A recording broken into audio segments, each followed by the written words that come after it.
Welcome back to My Hero Academia Anime Review episode number 90. And you're probably thinking, Nick, did you just do a review of this series just not that long ago? It'd be in a week. Well, that was because I was falling behind and stuff. Excuse me. I think I did a review, I think it was just a few days ago. I think I did it on Thursday, if I'm not mistaken. Let's see. Yeah, it was Thursday. It's only been just a few days. So yeah, now we're in episode 90 for this series. Now, this episode is covering episode 111 of the anime, which is Tenko's Shimura origin and the 327th chapter of the manga. Now, I should point out, though, that the anime has got 2 episodes left. Yep, I thought the season was going to end with 114, but I was wrong. It's actually going to be 113, so a week early. Okay. So yes, now in Japan, the season is already over. Yep, it's over. And we're getting the 6th season coming out presumably sometime next year. Don't have an actual date for it yet, but I'm happy the fact we got a chance in their season. Now, this episode covers, from the manga, chapter 233. That's pretty much the entire chapter except for like one page. And 234, 230, I don't want to say one, it's basically 233. So yeah, we're getting very close to wrapping up this particular arc, which, the way it goes right now, officially, the arc will officially wrap up by episode 112. This having a little bit for it for episode 113. Now, the episode is focused in a few different places in this episode. There's one small bit here. Well, let's first focus on Twice and Toga. Twice is seen taking out, well, a tape measure out of his wrist. Actually, one of his doubles doing this. And, of course, the main Twice, it just basically hold her still, and, of course, make a duplicate of her. And they try to do a blood transfusion, and, of course, later on there's scene where she's being carried. And, of course, Twice is being given a piggyback ride by one of his doubles. And that's it for the whole episode. Yep. Spinner gets a good amount of screen time this episode, where he ended up taking on the politician of the Metal Liberation Army. We asked him a very good question, like, why don't you participate down here with us, of hiding up there in your van? It's like, oh, that's good. Like, yeah, apparently the translator was exactly what he says, but that is a correct question to ask. Good question. Just don't feel like it, because his power is they use his power, as a thing to influence people. Yes. And of course, Spinner, of course, is a reptilian quirk. Yeah, he's got his quirk is reptilian, but like they describe the anime as Gecko, which that's kind of weird. Even though they refer to it in the manga as reptilian, I'm not really sure why they changed it for the dub. What they refer to it as Gecko. All you can do is hop on walls, and they bring up the fact that he has no motivation. The fact he's just doing it just because he likes working with Shigaraki. That's the only reason why he does this. And it gets very close to politician, and that's it for him. Also, his group of followers are taking out the Twice Devils. Now, meanwhile, though, in the case of Shigaraki versus Destro, we kind of pick up where that left off last week, where with the tower collapse, we actually see in the anime their reaction to seeing the tower collapsing, which I thought that was really cool to see their reaction to it. And we see the brokers are fine, the Twice Devils okay, which is something, though, despite the fact that, well, normally when stuff like this happens, they would disappear, but no, he's perfectly fine.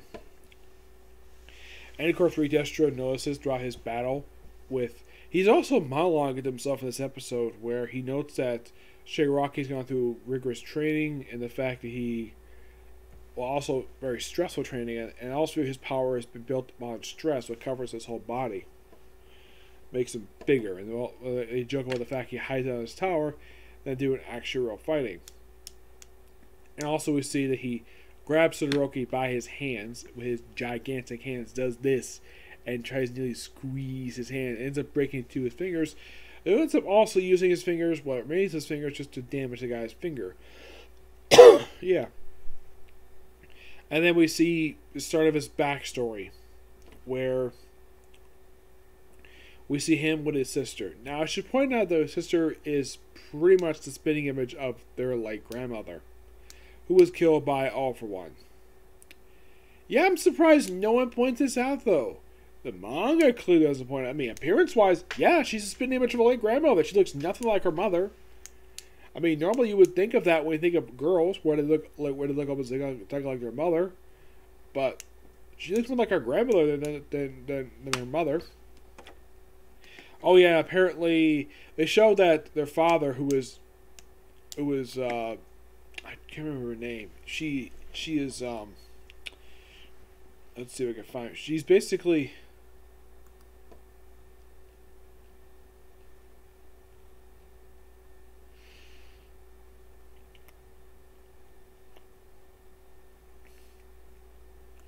it's Nina.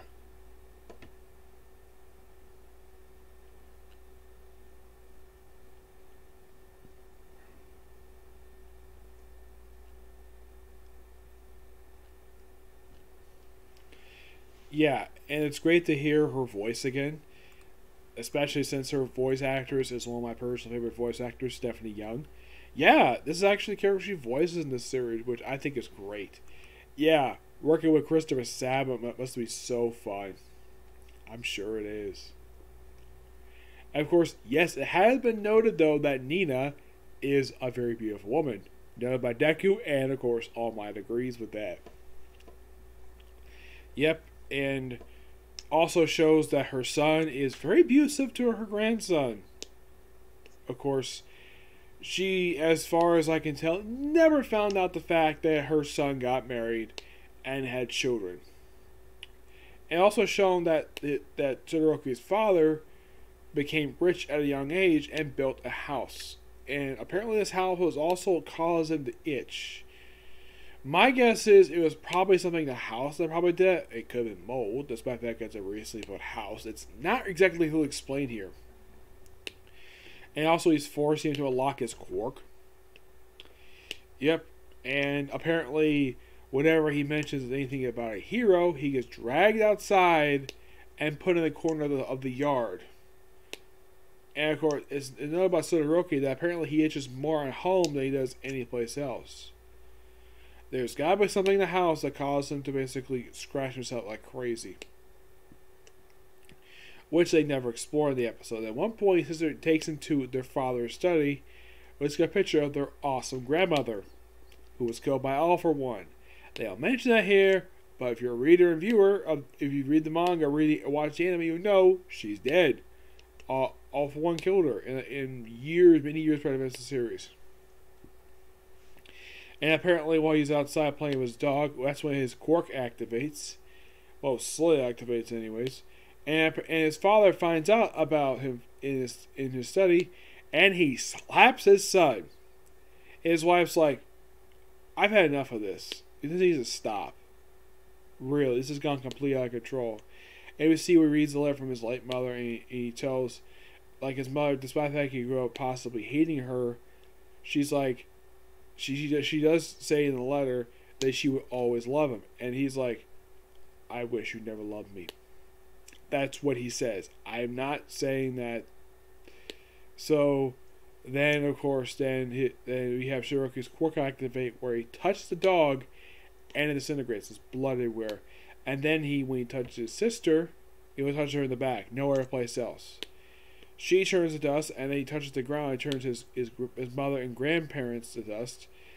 And then, of course, his father's like wondering what the heck is going on. Of course, I love the change here because in the manga, they show his office looks like it's further back than it was in the anime. Anime, they have where the stairs are right near where his office is. He goes downstairs, goes outside, and sees his yard is pretty much a disaster area. Like, where the ground's like up, like pulled up, and then Todoroki just jumps on his father and basically kills him. He really wanted to kill him. He apparently had no desire to kill his grandparents, his mother, sister, and dog, but he did want to kill his father because of how much of a jerk he was when he went to him.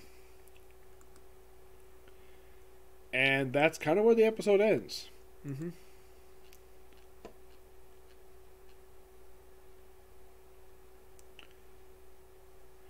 Yeah, it's a good episode. Is there any really fault here I say with this episode? Like anything I don't like? Not really, no. Except they did cut out one page for Skeptic for his role in the episode. You do see him briefly. He's doing see like one other thing, but they actually don't show it here in this episode, where they cut his bit from chapter 233. But yes, as this episode, we're getting really close to wrap up this arc, and well, next episode, the conclusion. Yep. Now, moving on to the new chapter of the manga, which is basically 327, Rest, where the guys take Deku to the bath, and they all pretty much all go dressed, and they basically strip him naked, water him down, and they dunk him, and of course they just relax in the bath for a few pages. And when they get out, apparently Ochaku decides to go to bed instead of, talking to the guy she likes. We see Pinky's like, it's all about the message of all. Currently, they all briefly chat about his letter that he gave all of them about, his quirk. And he does bring up about the bento botches. And of course, Shudo basically apologizes for being so helpless. Like, it's fine. Yep. Yeah, and of course, then we see that All Might is there, and of course, he and All Might reconcile with each other and treat him after he says some bad things to him. And of course, All Might apologizes too. We see Deku's going to sleep. It's this funny thing here, where I think it's ear jack, where she just drags together, like with her ear jack. She drags together Momo and Kaminari.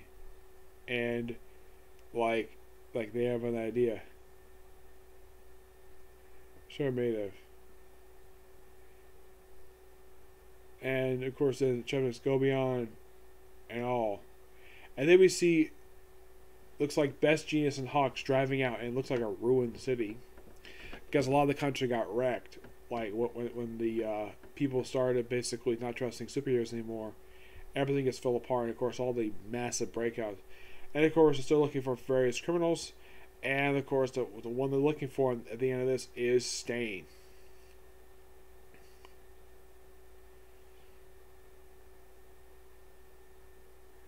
Where they mentioned that All Might was given records from Tartarus, from Stain, along with basically a deranged lover to All Might. Stain was planning to hand them over to into anyone but the man himself. Who without a hero kill ended up as an ally. This is of course Endeavor saying this. And that's the chapter. I gotta say, this feels like possibly the start of a new story arc, possibly. That's what it seems like anyways. Yeah, that's what it seems like. It seems like this is like the conclusion of this. And possibly the start of the very next arc of the series. I don't know. It's possible.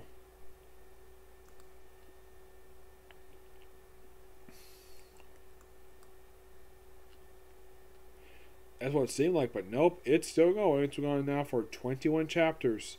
The Tartarus Escapees arc. Yep, 21 chapters this arc is going on for.